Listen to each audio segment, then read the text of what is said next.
দেখিনি জায়গাটা। এই হচ্ছে আমাদের ল্যান্ডস্কেপ এখানকার। হ্যাঁ, এটা হচ্ছে রুক্মিণী। হ্যাঁ, রুক্মিণী তালাও, যাকে আমরা বলি পুকুর সরোবর, রুক্মিণী সরোবর। আচ্ছা।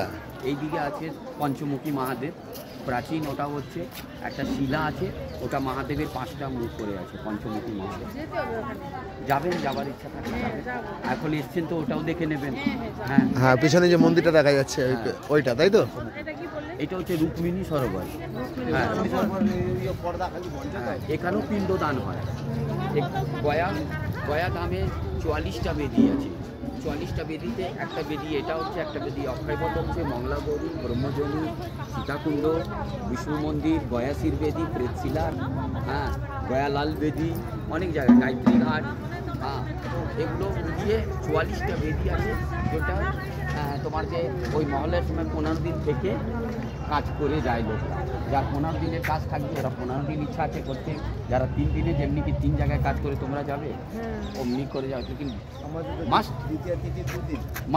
মাস্ট কাজ আছে ফল্গু নদী, অক্ষয়বট আর বিষ্ণু মন্দির, যেটা আপনারা করবেন।